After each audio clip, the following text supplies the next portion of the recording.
Live from JMT Studios, it's time for Two Jersey Kids, the best video game podcast on the planet. What's going on, all you Jersey kids out there? It is episode 63, that is right. Episode 63 of Two Jersey Kids. We are finally back this Friday, November 17th. I forgot the date already. I am the host of this gaming podcast, Adam Buckingham. Alongside me is my best friend, my best stick handler in the business, Gary Seisel. It's been a while since we talked. 2 weeks to be exact. It has been. We've been keeping in touch through text, but yeah. we're finally back on the old microphone podcast thing. So I'm pretty excited to be here again and talk some gaming. Last week was strange. Last weekend because you were feeling really under the weather. You had some medical issues, so to speak. It sounds more dramatic than I don't think it was. It wasn't as dramatic, but hopefully it's not as dramatic. And then also I felt under the weather over the past weekend, so maybe we transmitted disease through the airwaves because that's a real thing, right? Science. I sure hope not, man. Because for those that weren't aware, I was having some weird chest pains, which kind of led to me being out of commission for a little while. We had to figure out what the cause of that was. So I'm hoping that you didn't have any chest pains. I hope it was just something like a virus or something. Right now, I've been having something like actually in my chest where it feels like I feel like it's like a chest cold where like I can't. It's like coughing constantly and. I can't lay on my back completely because it feels like it has pressure built up there for some reason, so I lay on my side. Not that anybody wants to know that on the turning into what disease do we have this week podcast. But yeah, I'm excited to finally get back, talk about games. It's been a while since we actually chatted face to face. I know we've been interacting over the phone. I've been talking with you. You've been doing, from what I can tell, you've been doing pretty well. I'm pretty proud of you with streaming. You've getting followers left and right. I'm happy for you, man. Thank you, sir. Yeah, I was looking through Twitch today, at work. Don't tell anybody.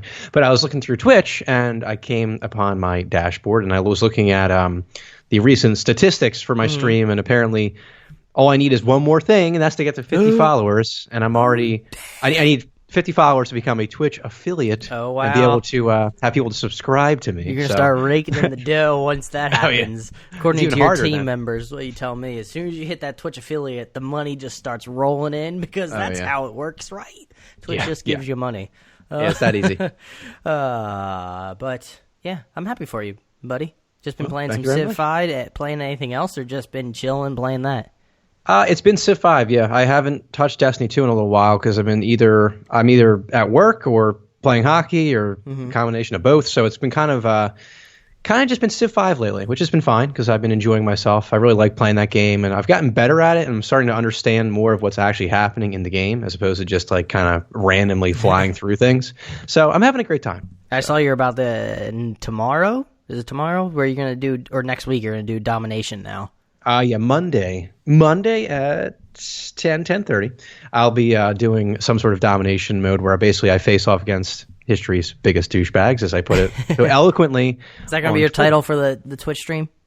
Yes, actually, it might be like I don't know. I have to think something clever, but it'll be good. I promise. But I'm happy for you. I think that's the route to go. I think if you're going to do Twitch streaming, why do the generic thing? Because if you go into because that's what I've been doing, like when I research certain topics, with like how to, get your website up to, so it's competitive. It's in a whole list.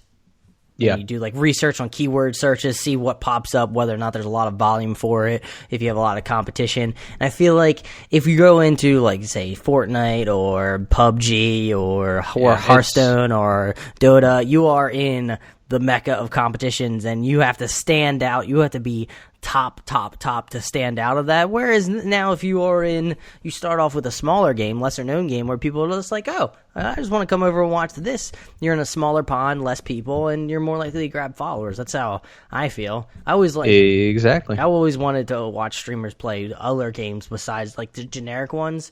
Of course, people like enjoy that, but that's just me. And I feel like that's the best way to get, unique followers. You're not going to have like a mass. You're not just going to get overlooked because you're in a long list of people playing the same exact game, Well, one of the things too is that, I wanted a game where I could sit back and if someone came into my stream, I could talk to them. Mm-hmm. So that was the thing.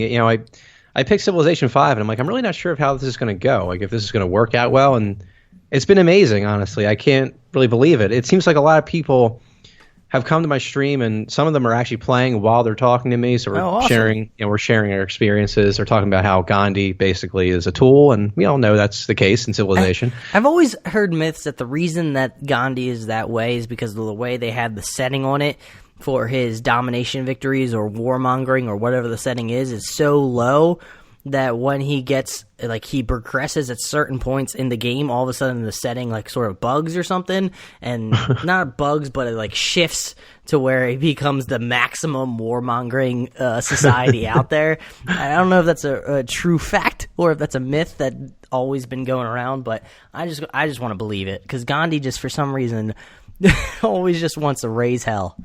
Well, it might be, because honestly, I mean, when I was putting together, I actually started a game towards the end of my stream last time, and I was starting a domination game, and I had Gandhi in there, and the guy was like, dude, I absolutely hate Gandhi. He's just like a warmongering douchebag. And it was so funny because apparently everyone I know that plays that game feels that way. So I had the same issue when I was playing Civ back in the day, like 2 years ago, where I was fighting over one continent because Gandhi wanted to rule the whole thing. So I had to keep pushing him back. I launched a nuke on a Gandhi civilization.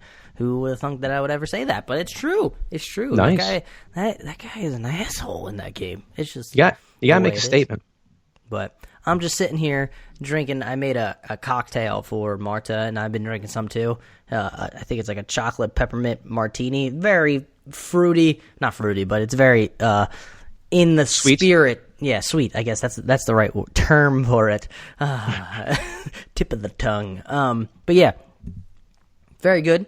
I've been drinking a little bit, so I'm not going to be too... It's not too strong, but it's got chocolate milk, which I'm always a fan of. Who doesn't love chocolate milk? Actually, almond milk, because I don't want to get too much dairy, because sometimes dairy rumbles in my stomach, even though I love me some cheese.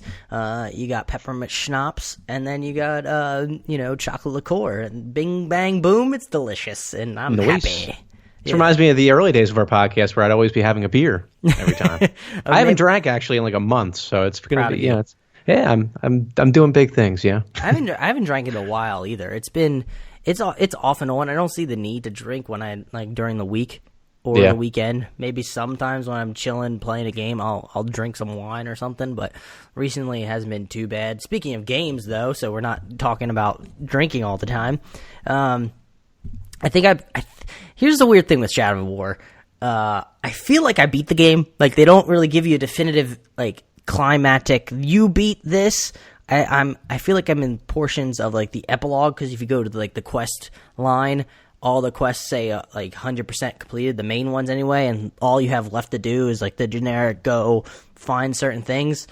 And I don't want to spoil anything for anyone that's playing Shadow of War, but you get to a portion of the game where it's kind of like a turn, sort of. You kind of see it coming, and then it seems like they're going to continue with another one. And then also, I think there's supposed to be a DLC with one of the main characters as well.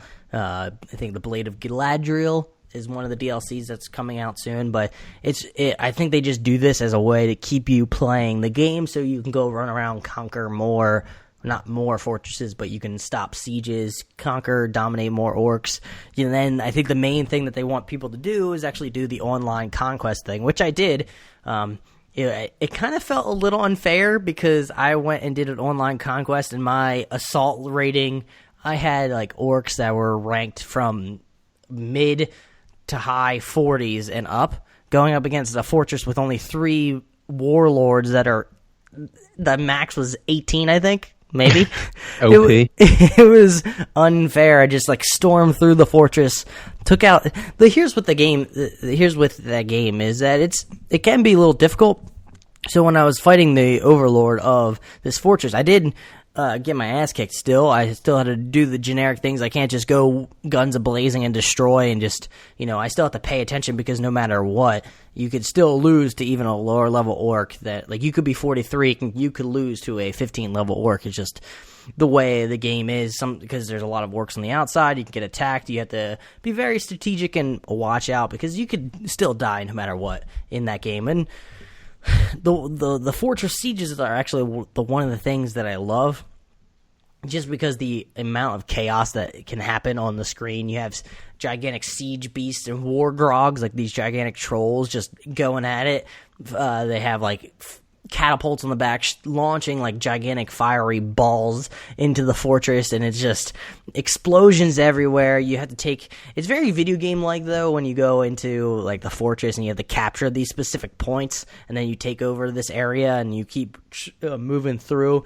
But it is rad when there's a shit ton of like your orcs and the opponent orcs clashing. You have like these war leaders going at it, and you can see like the intricate battle. And also the cool thing that I don't know if I mentioned last time, that I kind of got really into, just because I probably should have streamed it because I didn't really have to do anything. It's basically like Pokemon, but in Shadow of War, where you dominate these orcs, and to level it up, you can send them into the fight pit.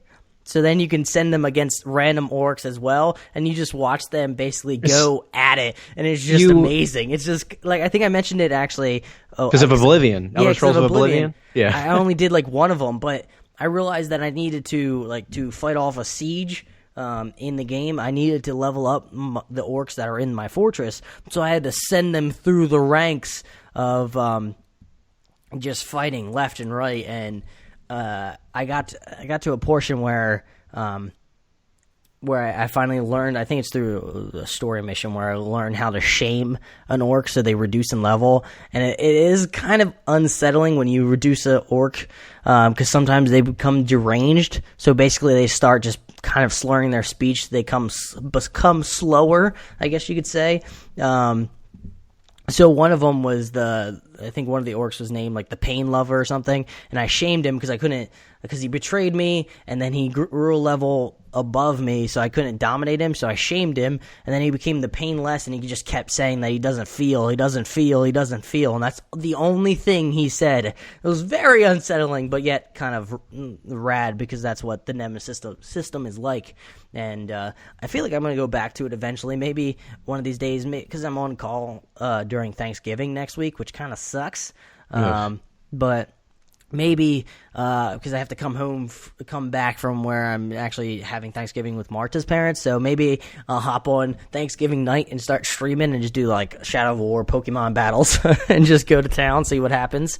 It'll be kind of fun. I just thought of that. And then also I just had the urge to play Wolfenstein, because I had been seeing so many people like one I saw on Twitter that the MPD sales for Evil Within and Wolfenstein 2 weren't that great, and is this the end of single-player games? I know we had the conversation a few episodes back, and I just wanted to support it because I liked the original Wolfenstein, and I really wanted to support this, and I purchased the game, and I've been loving every second of it. I love the story, the alternate history behind Wolfenstein, and the fact that now we're venturing not just we were in Germany, I think the first one, and now we're going in the U.S. We went to Venus randomly. I know, it's crazy. Is this Destiny that you were talking about? Yeah, this is like alternate history where, I don't know, you find different technologies. So the Nazis regime were able to, build UFOs so they could travel different,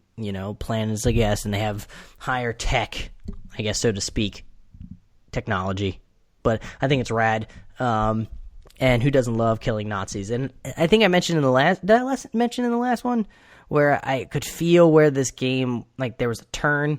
No, I don't think I was talking to somebody at work about the story of Wolfenstein, and if you play it, they sort of hint at what this game is going to and how ridiculous it's going to be at a certain point. And I was like, are they really going to do this? It's kind of, I'll talk to you after the podcast if you want to know. I don't want to spoil anything like story-wise, but it's so video gamey that I fucking love it. And I'm like, yes, sure, go for it.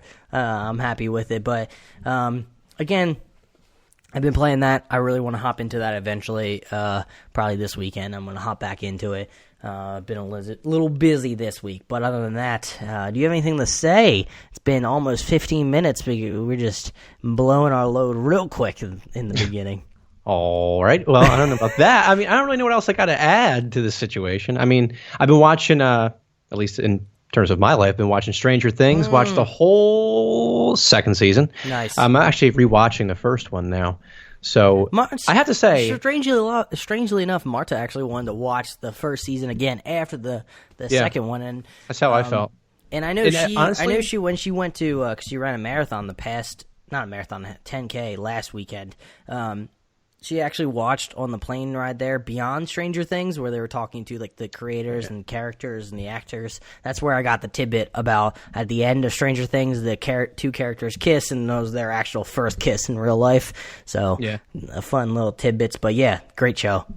The thing is, I think I had forgotten how good the first season was. I mean, I thought the second season was great, but one of the things that I really liked about the first season of the show is that there's such a suspense in trying to figure out what is actually hunting them down. And I feel like that's what made Jaws so good. Assuming you've seen, I mean, people have seen Jaws that listen to this podcast. But the thing about Jaws that made it so awesome and so suspenseful is because you never saw the shark until like towards the end of the movie. And I feel like in Stranger Things, they had that suspense going for them. Now, I think the suspense is still there in season 2. There's really, really good scenes and really good episodes. But that, I think it's a different villain in Stranger Things 2, where it's sort of it's not really as much as like the nature that, you know, great white shark can pop up at any time. It's more of now they actually mentioned it in the Beyond Stranger Things, where the first episode, funny enough, you mentioned a great white shark like Jaws, is that was what they were going for with the first season. They wanted to have that like animalistic creature that comes up, pops out of nowhere, then goes back, and you're not quite sure what it is. And then this one, they sort of wanted a ambivalent, like just mastermind type creature or whatever it is that you don't know too much about, and we still don't know about actually at the end. And it didn't really leave off on a cliffhanger, so to speak. It was strange, and me and Marta were kind of confused, like, are they continuing this? And that's when we actually watched Beyond Stranger Things. They mentioned that they want to do 2 more seasons after this. Yeah, it really kind of disappointed me. Not the show itself, but people's reactions to some of it. I mean, I was reading an article online about the finale. It was a review of the finale. The person reviews every episode in the second season, but they were saying how they don't think or the person was saying how they think that Stranger Things can't get any better from here. And I was like, I don't really know if that's true. I mean, I understand that certain shows run their course, and I definitely agree that the story is kind of, you can't drag this on for like 7 seasons. It's not one of those shows, but I don't think the show's necessarily going to get worse in the next 2 seasons. I think there's a lot of unanswered questions that they could really like flesh out going forward that can make the show really interesting. Yeah, and I think if the writers and directors have in their mind where they want to go with this, I'm all for it. I've said that in the beginning, and that's why I kind of like Netflix, is that if a writer actually has a, time span for what they want to accomplish, they have a certain set amount of seasons and what they want to accomplish in these seasons. The issue I start having is when, cable TV shows start, extending seasons just so they can extend them because they see that the show is a great hit and it goes way longer than it actually should be. There's plenty of showcases like that. I mean, the one that pops in my head is Scandal. I feel like Seinfeld actually could have went on a little too long, so to speak. Yeah. I feel like the last season got a little too, when Larry David left the show, I didn't think it felt as punchy as Seinfeld used to be, but that's just my opinion. I have to disagree kindly with that. I thought the show was still legendary. It's still fucking fantastic. Sorry, I didn't mean to curse. Great show. It's 2 Jersey kids. We always curse. Well, we don't always curse anymore, but it's I try to lower it down a little bit, tone it down, because I mean, I've been thinking, like, when you actually curse, it kind of just fills in the void, and so I don't want that, and it makes me kind of sound a little juvenile, I guess you could say. It kind of sounds a little, trying to fill things in. It doesn't sound like I'm making my point. When I'm making a point and I'm like, into it and I curse, that makes more sense if it emphasizes my point. But just saying it as a fill-in, I don't say that in a professional setting. Why should I say that here? Am I right or am I right? I feel you. Look at us trying to be professional on this podcast. That's like that's a first. I know, crazy. Glad to see the day. Yeah, but they have a lot. They can explore a lot in the upcoming Stranger Things. The next few seasons, however long it goes on. And the one thing I do want to make note for the writers, because everybody should listen to me. I mean, come on. But is that take their time. I don't want them to rush through certain things. I mean, I saw that.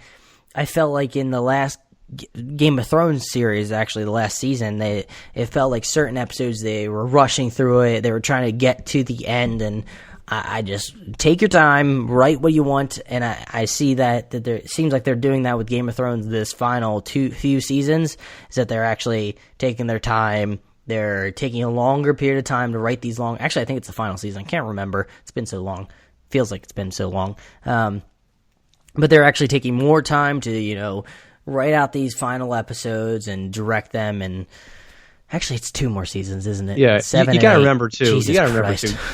Game of Thrones and Stranger Things are 2 different animals, though, because Game of Thrones has so much information to tie up. But writing is writing, and I feel like you can't rush. Oh, yeah. Well, you can't just, especially in Stranger Things, you can't. No matter how campy or how 80s it feels, I feel like people will be shortchanged if you do some tie-in, shoe-in, bull crap like ending or way to end it. And I just feel like you should have a way that you want to, tie it all in. Just don't rush yourself. Think it through. I completely agree, sir. Coming I from can't wait the people I can't wait for the 3rd season of Stranger Things. I'm dying right now for it already. It's going to be a whole year, Gary. It's going to be a while. Yeah. I gotta wait for It's like Westworld, dude. Like Westworld, that show I was waiting for forever, or I'm waiting for the 2nd season to come out. It's like 2 years. It's terrible. But I don't want to get off on Westworld. That's a totally different discussion. But I think it's finally time, Gary. We finally get back into it. It is time for This Week in Gaming, brought to you by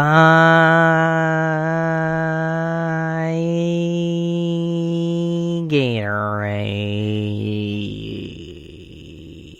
All right, let's end that one. All right, so yeah, This Week in Gaming, guys. We actually have a combination of 2 weeks. Okay, so obviously last week we didn't have an episode, so I couldn't do This Week in Gaming. But the games, nonetheless, are really interesting. Okay, so the first game I have on the list is Call of Duty World at War, released on PS3, Xbox 360, Windows, and Wii in 2008. Now, it's Call of Duty. I don't really think I need to explain what happens here in World at War. But I will say that this game was actually based in the Pacific theater of the war, which is kind of unexplored, I feel like, by a lot of games. I remember Medal of Honor Rising Sun actually going into this before. That was a classic game in its own way. But this would be the last Call of Duty game to be set in World War II until Call of Duty World War II, almost 10 years later. Now, unlike other Call of Duty games, this one at the time actually featured more gore than its predecessors, which was appreciated by some, by many, I would say, but also kind of criticized by some as well, saying it was unnecessary to show that type of violence on screen. But this game would be the 2nd best-selling game of November 2008, selling over 1.41 million units, and would be generally well-received. Of course, the Wii version was rated slightly lower than the others because of technical issues, I'm sure, was part of the problem with that. Correct me if I'm wrong, this game actually came out, because I think I called this COD 5, because it always came out after the first Modern Warfare. Am I correct? Did it though? Yeah, I guess you're right, because Call of Duty 4 came out in 2007, which I didn't really think about. But I actually had this game for the 360 back in the day, but I got it for Christmas, and I went to play World at War, and then my Xbox 360 got the Red Ring of Death, and that was the end of my 360 days on to PS3. Changed the course of my gaming career forever. Your gaming career. Yeah. Sorry. Career.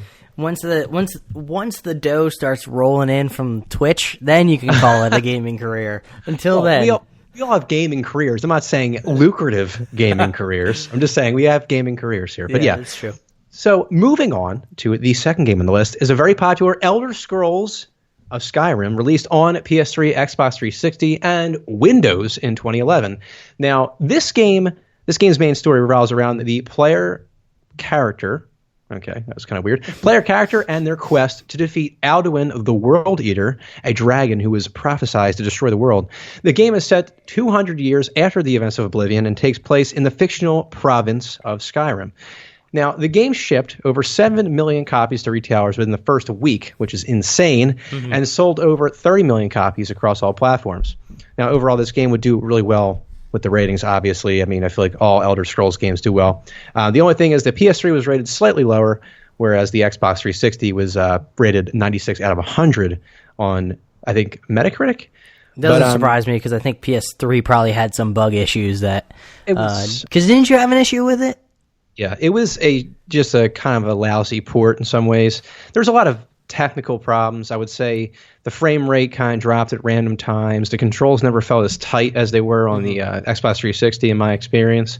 So there were definitely some problems, but with all that, I still enjoyed the game a ton. I got the DLCs. I played Dragonborn, and then I actually played the hell's it called? The Dawn Guard, I believe it's called. I played that DLC recently on my PS4 when I got the complete edition or whatever on the PS4. Puppet dance. Well, the game runs, in my defense, a lot smoother on the PS4, so I got a better experience. It wasn't a complete waste of money for me. But yeah, tremendous game. I always enjoyed it. For the love of God, I want them to release, instead of these stupid Skyrim remasters, because, sorry folks, if you believe this, I think you're wrong. No, you're wrong. Oblivion is better than Skyrim. Let's just accept it now, and I just want an Oblivion remastered. I'm tired of these Skyrim VRs, Skyrim on the Switch, Skyrim here, Skyrim there. Bring me fucking Oblivion back. Is it too wrong to have Oblivion? Because I feel like Oblivion, in my day, was the best Elder Scrolls. Mind you, I already chronicled my issues with Morrowind way back when because I got lost in a large city and never knew how to get out, and I was a young child, so don't yelling at me for being an idiot for not liking Morrowind, but that's just me, and I like Oblivion the most. I completely agree with you on that one. I do think Oblivion's better.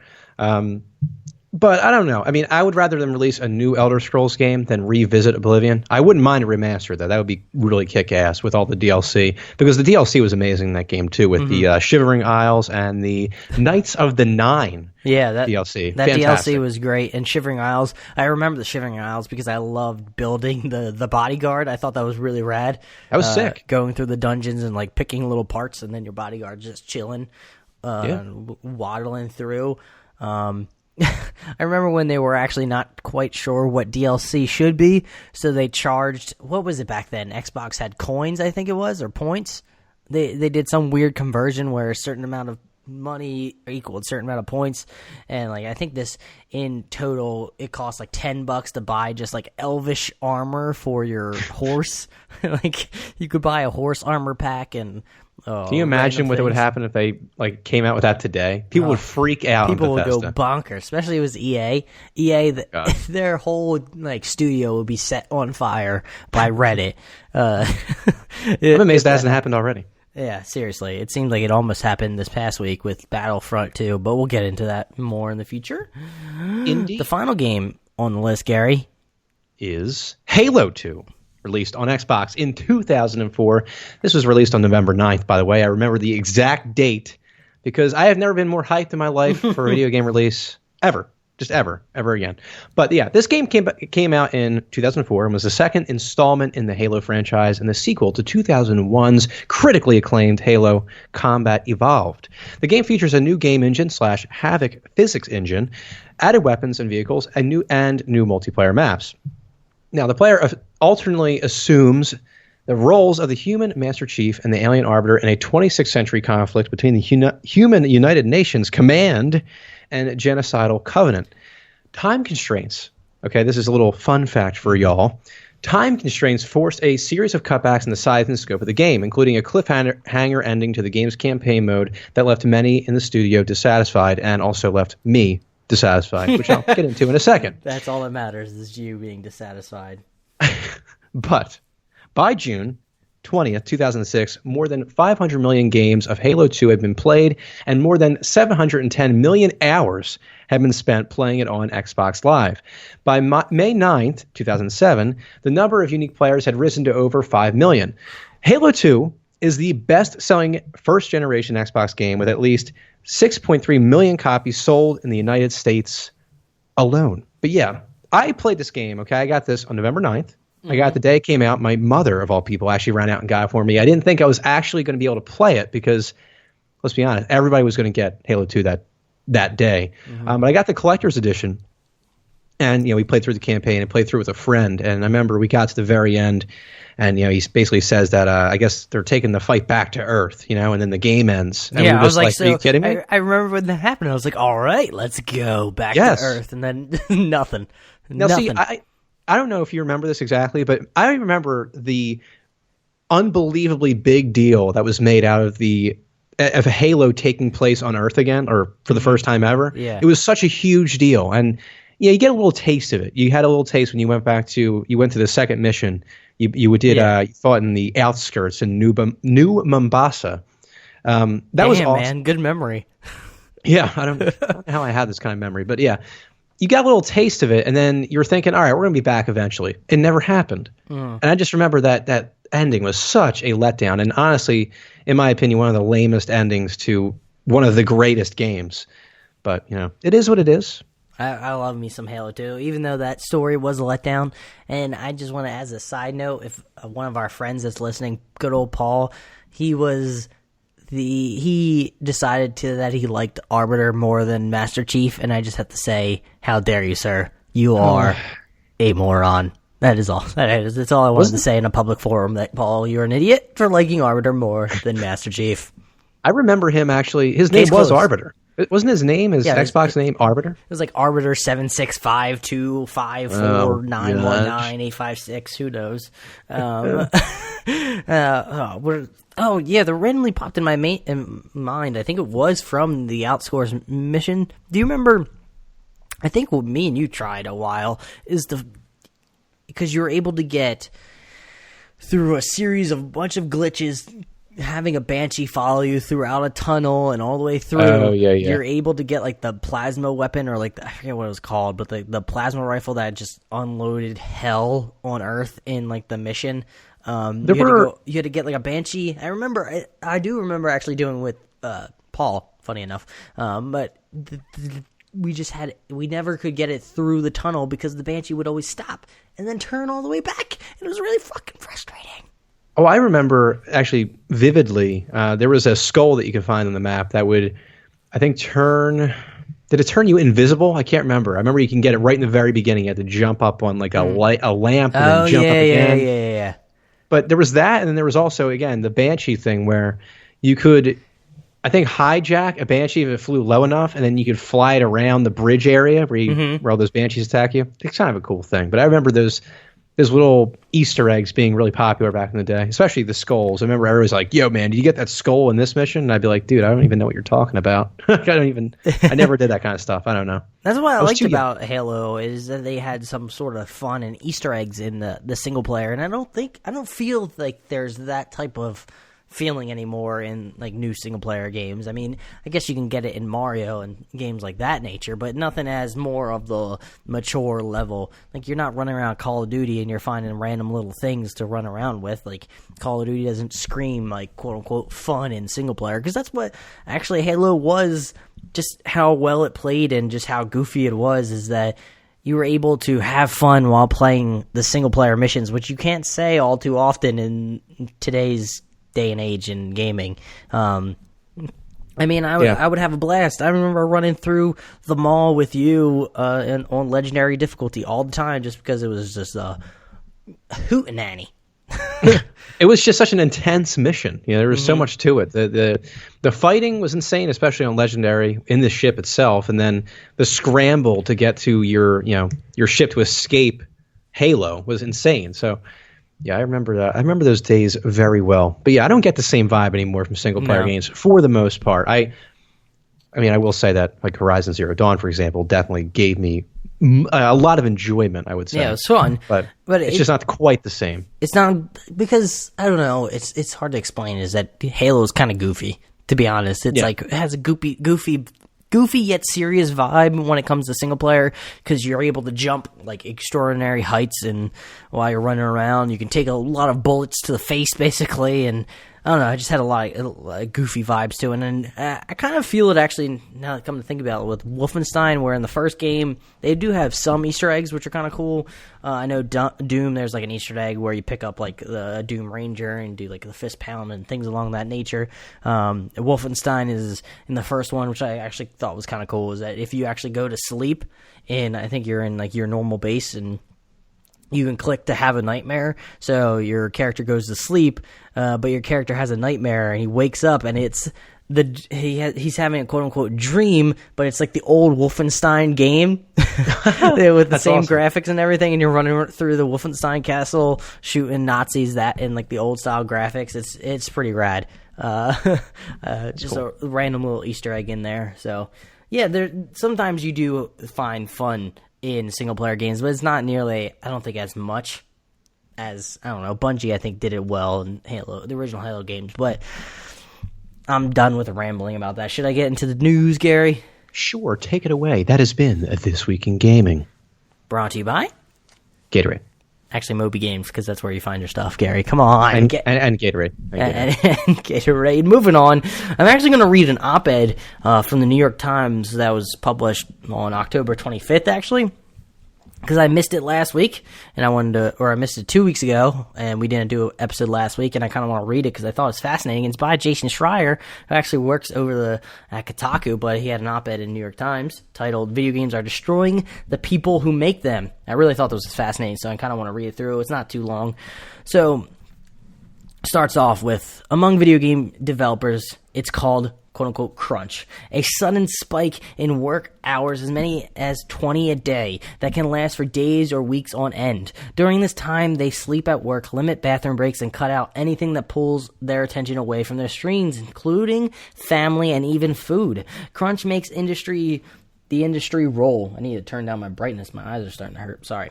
In the late 2011, as he was finishing up production on a role-playing game, The Elder Scrolls V Skyrim, funny enough, the programmer Jean Simonet started feeling severe stomach pains. At first, the doctors were perplexed, but in a third emergency room visit, he revealed that he'd been regularly staying at the office late and coming in on weekends to fix bugs and add features that he thought would take Skyrim from good to great, no matter how much sleep he had lost along the way. He took his doctor's advice and took the next few weeks off, trying to relax and acclimate to a normal sleep schedule. With his hiatus from crunch, eventually the pain just disappeared, he said.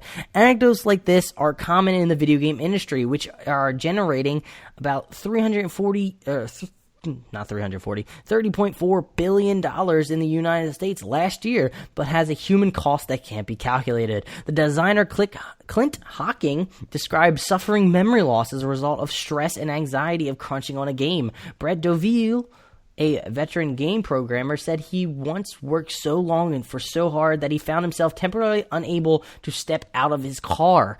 Modern video games like Mass Effect and Uncharted cost tens of millions of dollars and require the labor of hundreds of people who can each work 80 or even 100-hour weeks. In game development, crunch is not constrained to the final 2 or 3 weeks of a project. A team might crunch at any time, and a crunch might endure for several months. Programmers will stay late on weekends to squash bugs. Artists will use weekends to put the final polish on their characters, and everyone on the team will feel pressured to work extra hours in solidarity with overworked colleagues. In a 2016 survey by the International Game Developers Association, 65% of developers said they had to crunch, with 52% adding that they'd done it more than twice in the previous 2 years. Of those who said they did not crunch, 32% noted, quote, that their job did require periods of long hours, extended work hours, or extended overtime that was just not called crunch. While many jobs are demanding, the conditions in this industry are uniquely unforgiving. Most game developers in the United States do not receive extra compensation for extra hours. They may gaze with envy at their colleagues in the film industry, where unions help regulate hours and ensure overtime. Their income pales in comparison to what's offered in other fields with a reputation for brutal hours like banking and law. The average American game developer earned $83,000 in 2013, according to the Gamasutra survey, or less than half the pay of the first-year associate at a New York law firm.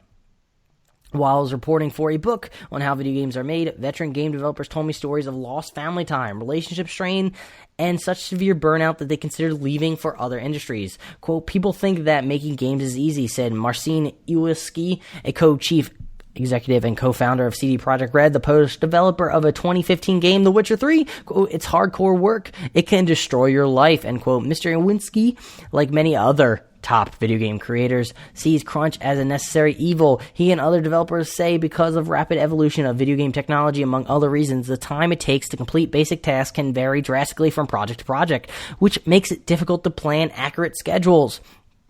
A growing faction of game developers, however, argues that it's possible to make good games without crunching. Tanya X, Tony X Short, a co-founder of the independent studio Kit Fox Games, asked colleagues to sign an online pledge against excessive overtime. The pledge, which was published last year, has been signed by over 500 game developers. Quote, Crunch trades short-term games for long-term suffering, end quote, said Miss Short in an email. To avoid long-term deleterious effects, game developers must commit to stop facilitating a culture in which crunch is the norm. The occasional long night or weekend at the office can be useful and even exhilarating, but as a constant, it is damaging. No video game is worth burnout, brain damage, or overnight stays at the hospital. Those of us who cover the video game industry can see that the current conditions are unsustainable. Too many of the people who make games have left for more lucrative, less stressful industries.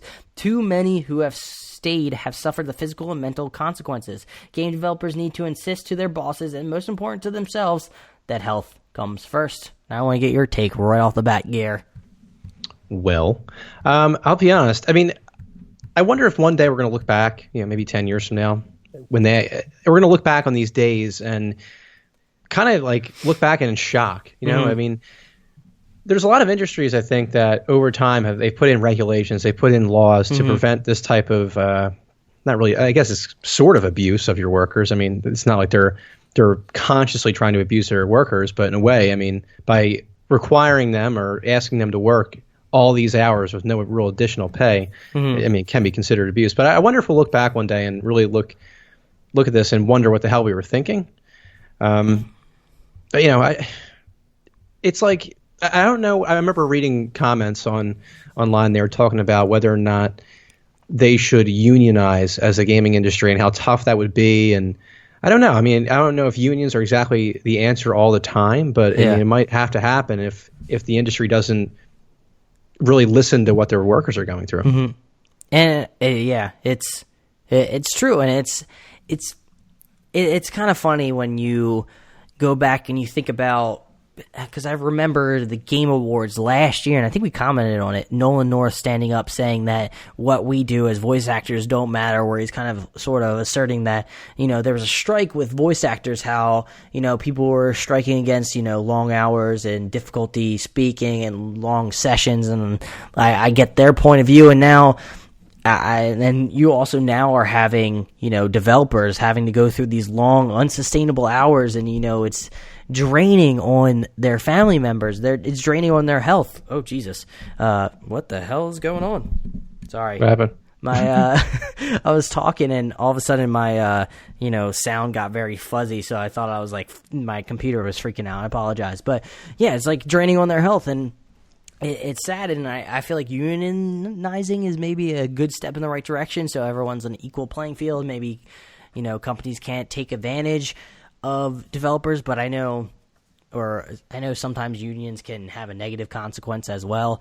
So it's a give and take, and I just think sometimes they should start being compensated for it as well. I think having a pledge where you're not doing these overtime crunches, and I don't want to, insult, fans or gamers or stuff. I also think it kind of lies on us as well, because it feels like we put so much pressure on this industry. We put so much pressure that we want this game now. How dare you delay it? How dare this happen? And we sort of put pressure on these developers that they need to get these games out right now.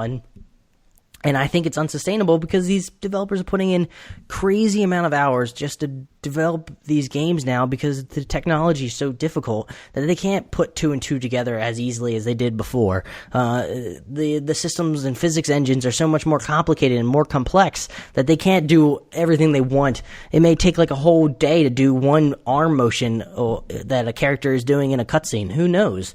There's a lot of pressure that developers are on nowadays, and honestly, and maybe this would help, NPD sales that we're seeing now with single player games. How, I saw it was tweeted out that Evil Within 2, which people consider a great single player game, and Wolfenstein 2, great single player game, Wolfenstein 2, great single player game as well, didn't sell as well.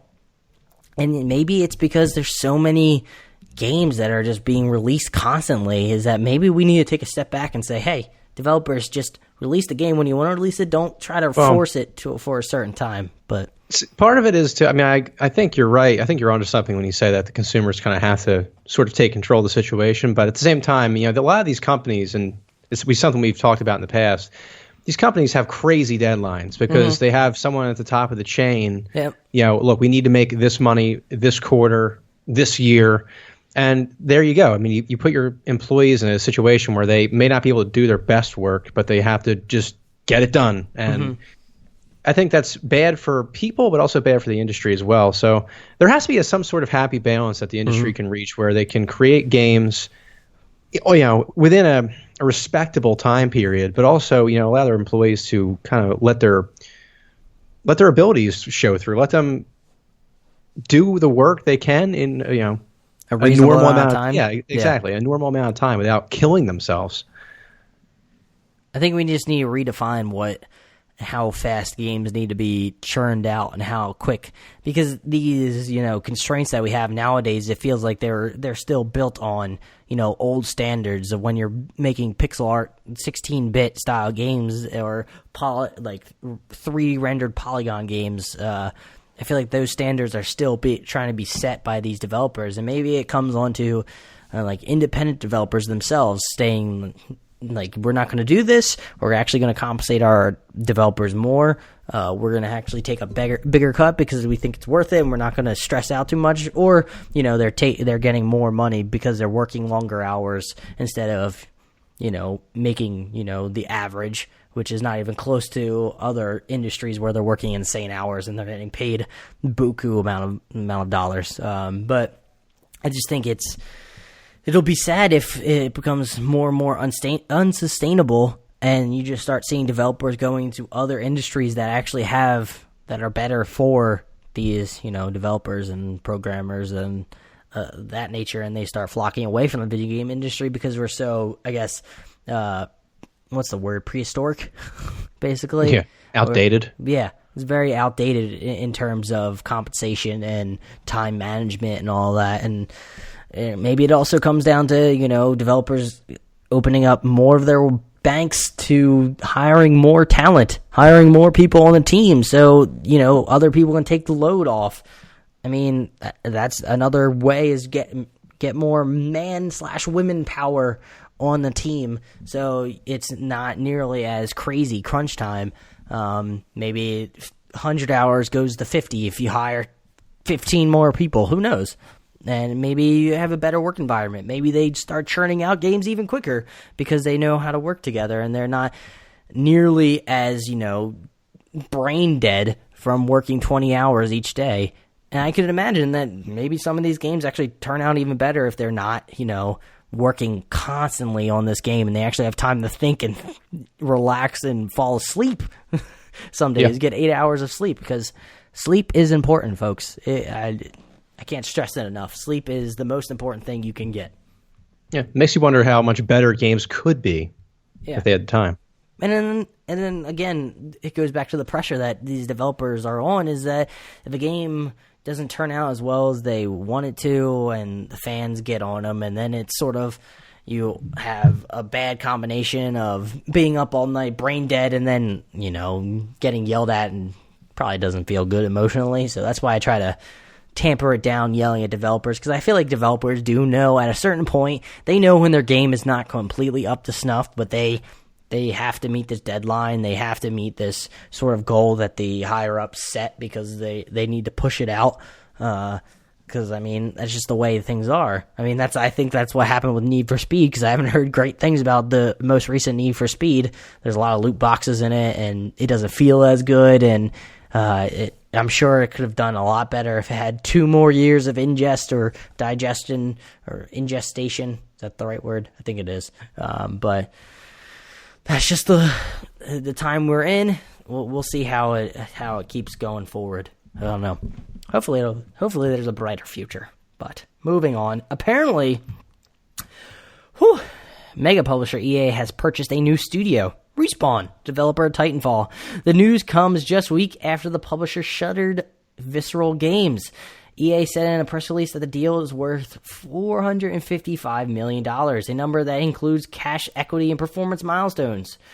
Yeah. It's Respawn had contracted with EA, and now it looks like EA has acquired them. And I saw the timeline that Jason Schreier, because it seems like Jason Schreier's all over the map on this episode, but he posted like kind of a timeline of things that happened. It says sequence of events. 1, Nexon makes offer for Respawn per documentation sent to Kotaku. I guess that's another publisher. Then EA has the first right of refusal per documentation and can make an offer. EA shuts down Visceral's games, and then EA announced that it has bought Respawn. So I wonder if that had an issue. If that was an issue, somebody made an offer on Respawn, and now EA decided to dump one studio that's stationed in San Francisco and cost a shit ton of money to keep up. Now decided to dump that and purchase Respawn. I like the conspiracy theory that somebody on Twitter posted. Said, assuming number one, which being that Nexon makes an offer to Respawn, I'd imagine having a competitor bidding on a studio making two big projects for you, one being Star Wars, would be a huge motivator. And then there's another one that I thought that was kind of funny, because I mentioned it way back when about Titanfall's release. It's Sean Murphy at Murphy Arsenal. It had a conspiracy theory that I thought was funny. How do you feel about the thought that EA pushed Titanfall 2 out at a bad time in order to lower the price of Respawn? And Jason Schreier said, I think that would be a very devious thing to do. I wouldn't put it past anybody to do, because some people are jerks.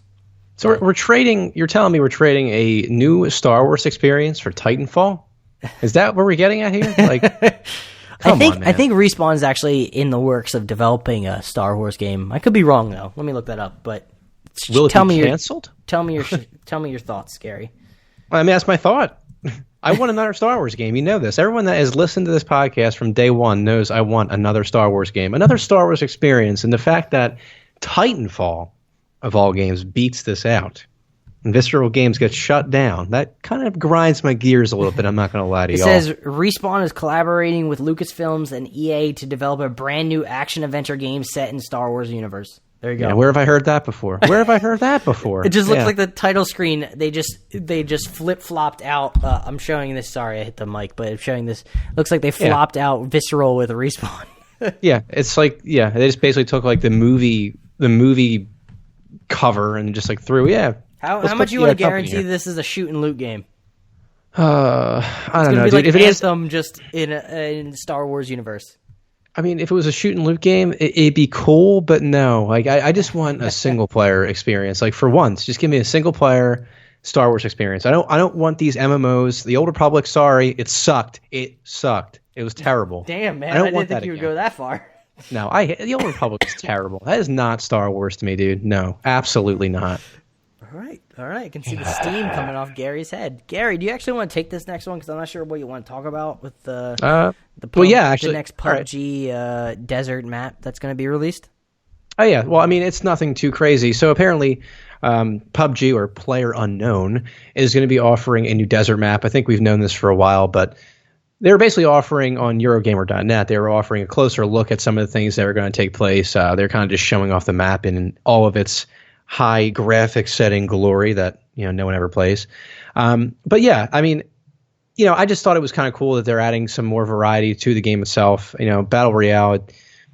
There's all these Battle Royale games out there nowadays, and I think PUBG kind of has to keep up with the competition. Fortnite right now, they're doing a lot of good things with that game, a lot of updates, pretty quick updates, by the way.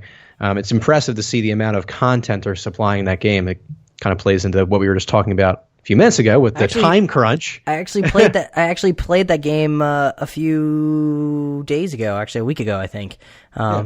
Came in second. All right.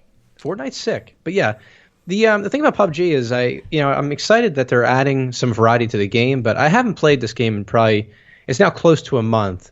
And the thing that bugs me about PUBG, I think, is the fact that the game runs so poorly on most computers, I would say.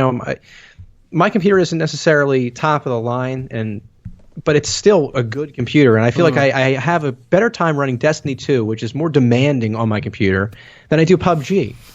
And the idea here is that I wish PUBG would focus more on the performance before they start releasing different maps, different weapons, different types of things like that. But that's just kind of what I wanted to say about that. So if you want to continue onward to something a little more pressing. Do you think that PUBG or these Battle Royale games are going to just start coming out where they actually have map packs kind of that are being released? Or like maybe, when a new Battle Royale game comes out, they actually have instead of one map, they have like multiple maps?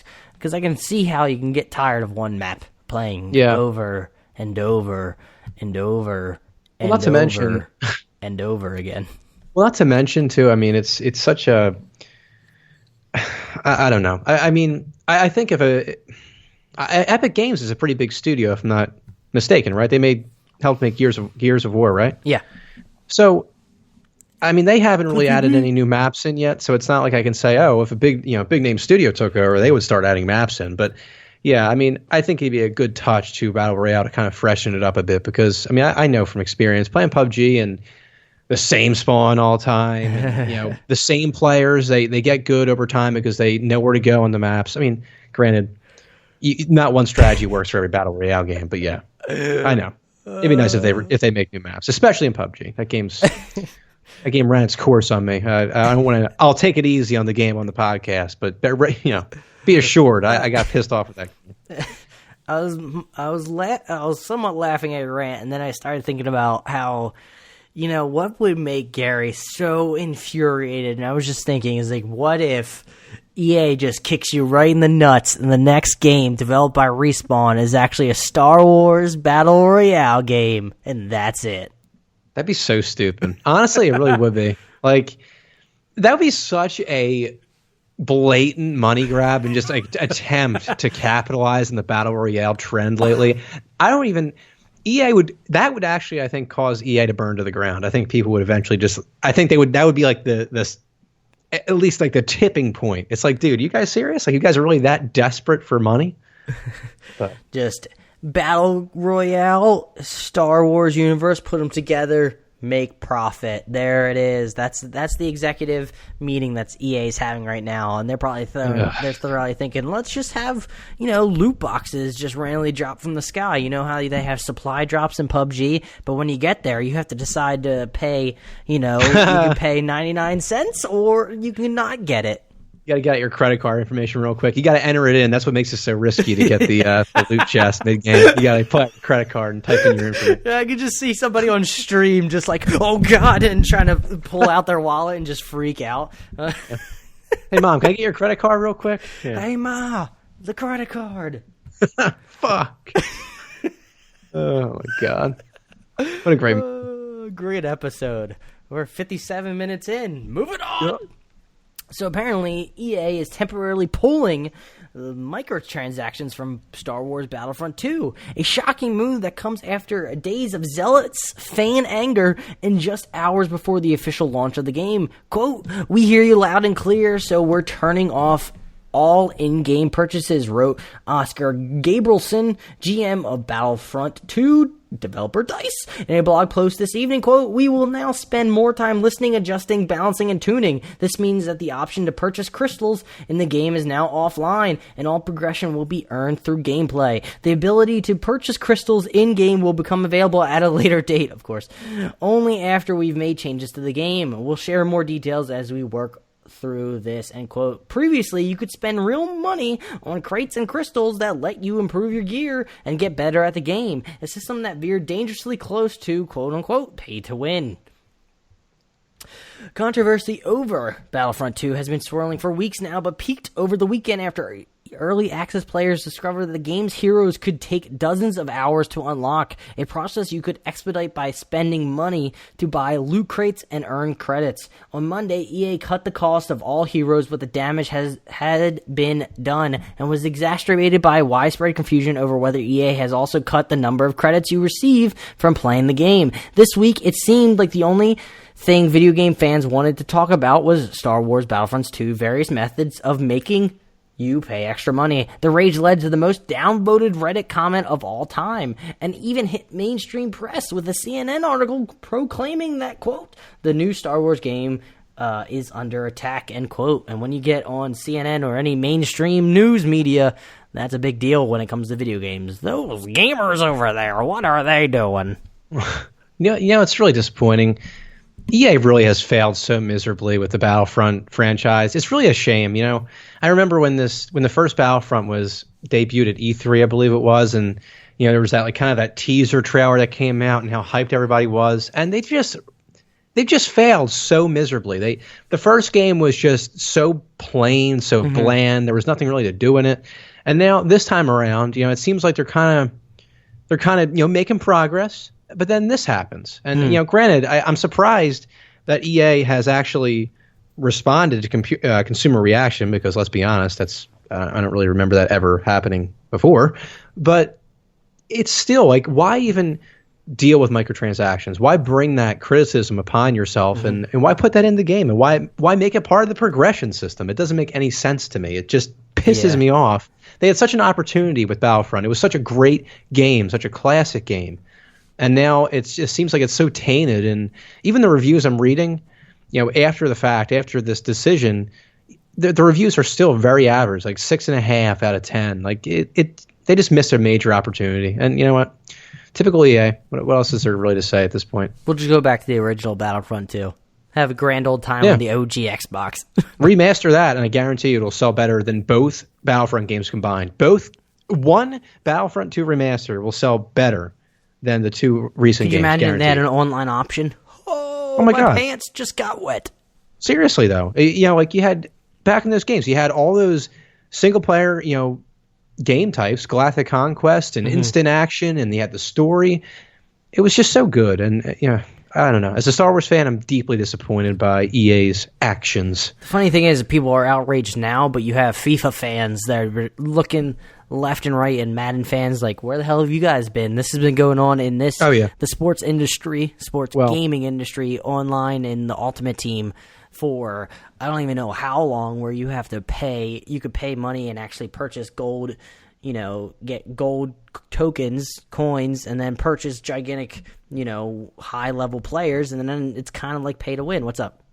Well, I actually have an interesting story about that one. So back in the day, if you remember, we used to play Club, NHL Club.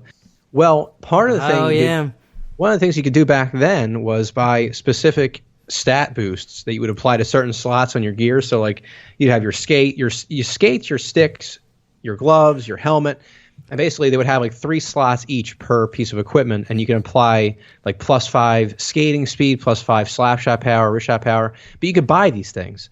So what happens is people would do that, and they would get rank, or overall 99, and every shot they would take would just go in the net. It was one of the dumbest things ever. And you got a point. This has been going on forever. It isn't like EA suddenly decided to put this into a game and it's a new territory for them. A new low. No, they've been this low for a long time. People, this has been going on, testing the waters and seeing when they can strike, and they may have waited went a little too early. I feel like.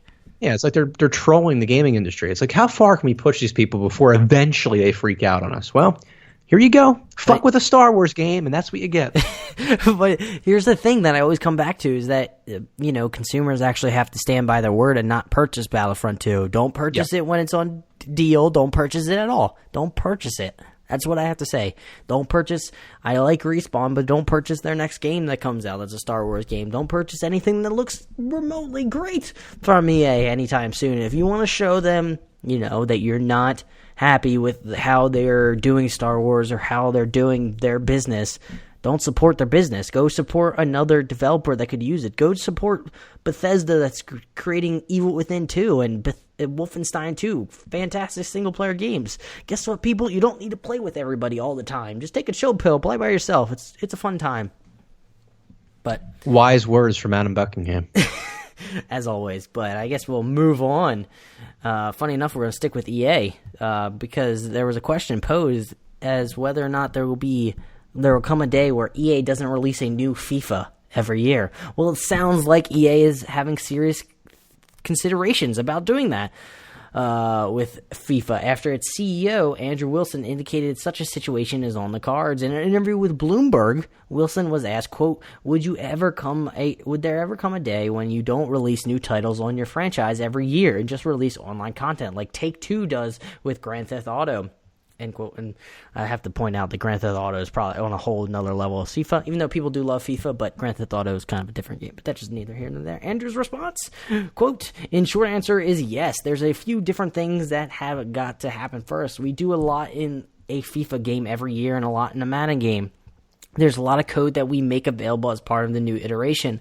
But when we look at what we do in Korea or China, we don't do it that way. There, every 4 years, we release a new big code drop, and we offer incremental change over time. So what we see in Korea and China, what we see on mobile, I think there's a business world where that might also happen in other parts of our business. End quote. Gary, thoughts? Well, I'm all for this type of model. I don't think that sports games change enough year to year to necessarily warrant a new title. Agreed. But I also think, and I know this isn't true in every case, but wouldn't it be more cost effective for a company to release sports games every other year or every couple years as opposed to releasing, basically, not basically, but like somewhat the same game every year, making copies of that game, selling it. I feel like it would be more cost effective. You make maybe more money if you just kept up with a certain game maybe for a couple years as opposed to making a new one. I don't know how possible it is. Maybe these developers think that they couldn't make, meaningful enough changes or improve upon a game for that amount of time. But it's you definitely see it possible in other games. I was just about to say that they do this upkeep with, say, Battlefront or Grand Theft Auto. Grand Theft Auto or other first-person shooter games. They keep up with the code and do updates and nerf things whenever they need to. And I don't get why you need to do that with sports franchises releasing games every single year when there's not much of a drastic difference.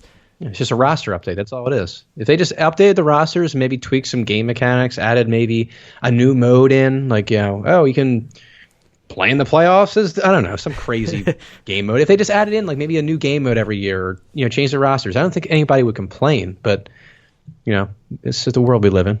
Yeah, I don't know. I don't see the need to release a new sports game every year. It just seems like it's kind of a shoehorn in, and they try to makeshift game modes that don't make any sense, or they change the game features that they don't need to because because this happens in Madden all the time, where a certain Madden feels great to me, and I'm like, oh yeah, this is perfect, gameplay feel, keep this, and then the next year they try to tweak it and do different things with the Madden game, and I'm like, oh my goodness, and then they tweak it again, and I'm like, it's farther away from what I want, and then they tweak it again, and then it's somehow back to what I liked before.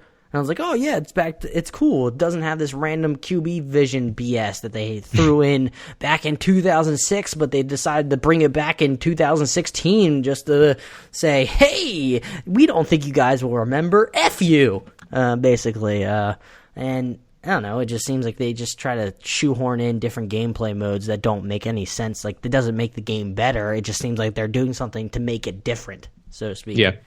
Yeah, it's like when NHL decides to bring back the glass shattering on hits or whatever. Like, it's like, come on, like, we've seen this before, man. Like, you had this feature 10 years ago. Like, I know all these 12-year-olds that are buying your game right now, they don't remember, but I sure as hell do. Yeah, you tell them, G. You tell them. EA, oh man, it's so easy to pick on them, but they give you so much. Watch out, EA. From. G-Unit's gonna pop a cap in your ass. or that, yeah, absolutely. As opposed to burning down the building. Yeah, opposed to that. Oh man, I'm getting tired.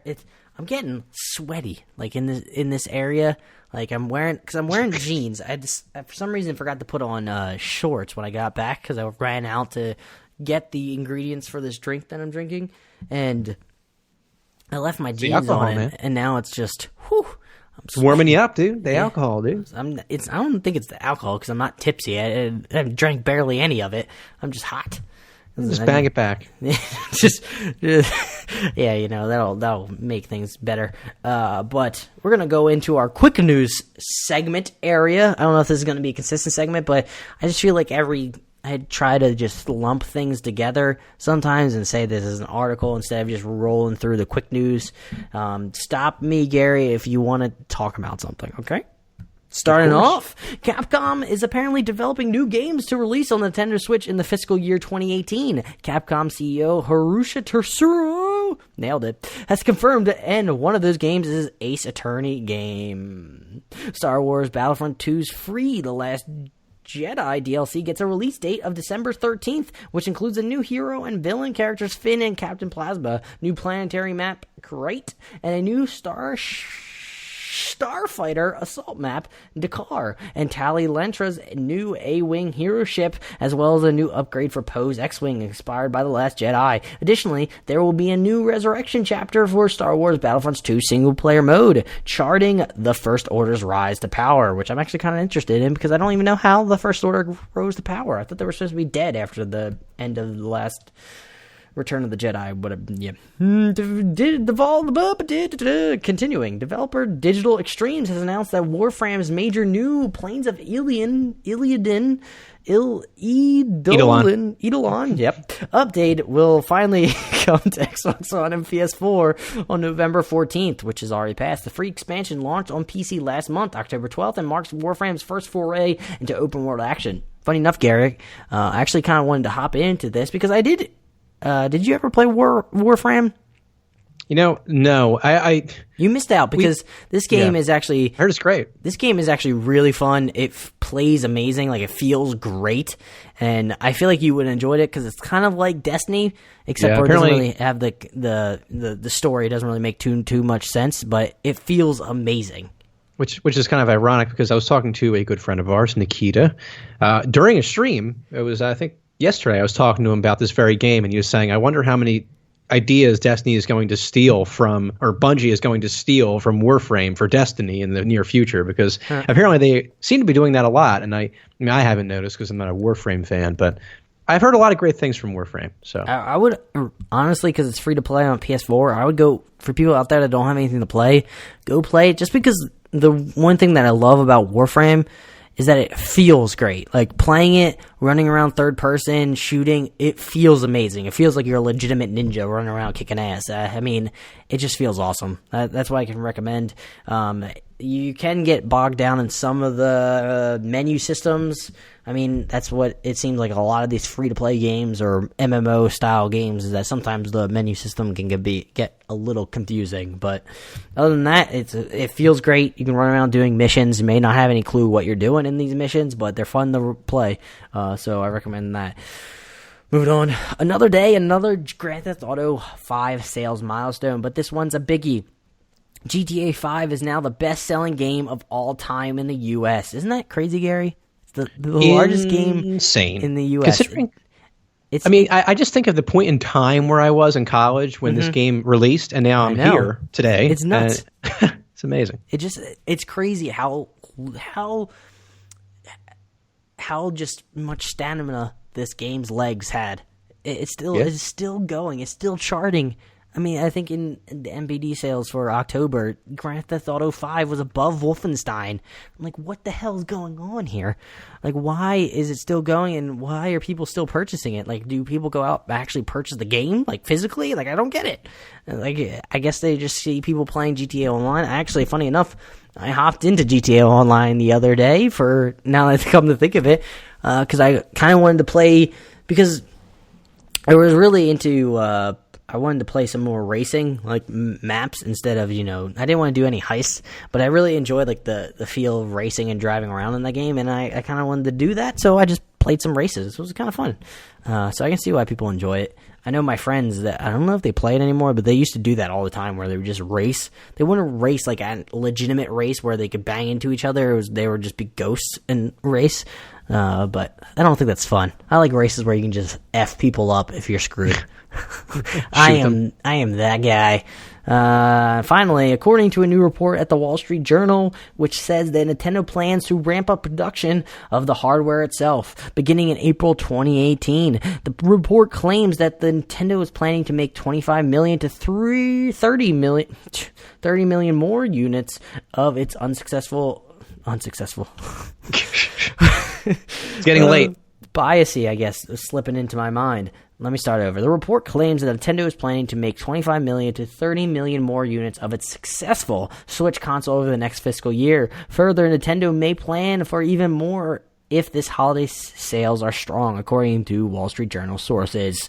Doesn't surprise me that they're going to uptick in sales because people have been looking for it and people have actually been enjoying it and are, kind of want to purchase it.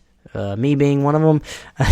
Funny enough, my mom texted me today because for some reason she still wants to know what I want for Christmas because she still tries to purchase me Christmas gifts, and I'm like, Mom, I'm an adult. I don't need you to purchase me anything, but I do, appreciate my mom that she still tries to make me happy on Christmas. So shout out to anybody that has a parent that does that for you. If not, become one. Become a parent that does that for you. So yeah, maybe I'll just send her the Amazon page. Say, hey, Ma, here you go. It's simple nowadays. I mean, that's as easy as it is now. You can just link a page to somebody instead of actually writing out physically a Christmas list. Do you have a wish list of what you want for Christmas, G? I don't even know anymore. That's the thing. It's once you're like old enough and you get a job and stuff like that, you can buy things. You don't have to necessarily wait for Christmas anymore to all right, now I want to get all these games. You don't have these bullshit ads being run specifically to you about the most BS toys that you don't need, but yet you want them because they look amazing because all the kids playing on the screen look like they're having a blast, even though the toys are made with like some rubber band and tape and they snap within like 2 seconds. I mean, honestly, I'm really still excited for Christmas stuff. Christmas, the whole time of year is amazing. I love the sequence of fall. You have Halloween, you have Thanksgiving, and then you have Christmas. I mean, it doesn't really get any better than that, in my personal opinion. I do have to say, to people that poo-poo Thanksgiving, screw you. I love Thanksgiving. First of all, it's a family holiday. Exactly. I've becoming more of an adult, or come to appreciate Thanksgiving just because, your family members are not always going to be there, and, it's always fun hanging out with them and, having a good time, and people are off work, not worried about work, so they're in a good spirit, and you're eating great food, except for turkey can be a litlittle dry, so I don't know why they decided to choose turkey. Let's make the executive decision to choose a different meat. Turkey's fine as a side meat, but let's bring another meat into the party as well. I don't know. Let's get some duck in there or something. I'm the type of person. I'm the type of person. I personally like turkey. I'm not gonna lie, but I don't know. If I had Christmas dinner and I had a choice of anything, I would have just straight up barbecue type food. I'm talking Southern comfort food, like fried chicken, racks of ribs. I mean, I would go nuts on this sort of stuff. Oh damn! But yeah. But for me, Christmas, I feel like I would just go with... Growing up, always Christmas time, my aunt would always make lasagna. That was a Christmas Eve dish. That was always the Christmas Eve dish, was lasagna. And then Christmas was some random meat that we decided to make. I think we had kangaroo one year. But yeah, nice. It's good. Exotic. Yeah. Tip for anybody that is going to make kangaroo, don't cook it all the way through. Make sure it's rare. That is the best way to eat it, because if you cook it more than rare, it will be tough and it will be like chewing a piece of leather. Just letting you know. Just because. Once again, wise words from Adam Buckingham. Finally, to leave it off, the games coming next week. The ones that I had just noticed, two that are actually the one main one next week that points out to me is coming next Thursday. November 23rd to the Switch is Stick It to the Man. I just remember playing that on the PS4, and actually it was a pretty good game. Kind of running around, solving puzzles with stickers, kind of, and it's a fun time. I would recommend that if that's it. If that's the only game you have on there, and you just want to find another game, then go for it. But before we rolling out, do you have anything else to say, Gary? This has been a beefier episode, and I feel like it's necessary for all the Jersey kids out there that didn't get us last week. And I'm sorry we let you down, but we're back here this Friday.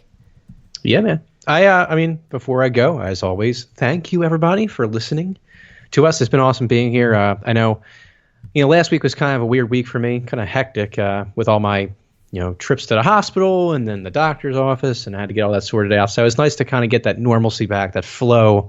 Hope you're feeling better, G.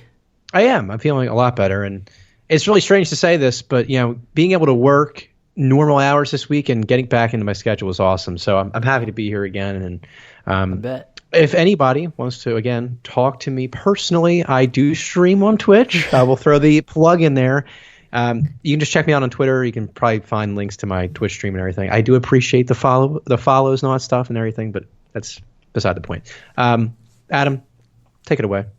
Before we go, I just want to shout out to the good old Philadelphia 76ers. I know we haven't done any sports talk in the beginning, so might as well throw it in now, but it just destroyed the LA Lakers and Embiid dunked on Lonzo Ball, that fucking piece of shit. I'm so happy that we won that game. Damn, dude. I mean, I thought he was a bust. I wouldn't go that far. He's a... Just kidding. I'm terrible. I'm not a fan. But, yeah, thank you so much. You know who I'm a fan of, Gary? All the Jersey kids out there. And if you are a new listener and you listen to this whole ransack of an episode, all hour and 20 minutes worth of it, please hit that subscribe button. If you are listening on iTunes services, please go give us a rating. A 5-star rating would be great. We will read 5-star ratings out on the podcast whenever we do finally get another one in. Would be great. But if you're listening on we're available in a lot of other places: SoundCloud, TuneIn, Pocket Casts, Pod Directory. Overcast. I know that's a place that I listen to and people have been listening to. So shout out to anybody that's listening on Overcast app right now. Go, when you look at the podcast episode, I think you could you swipe to the right and you can hit recommend. Do that because that would help so much.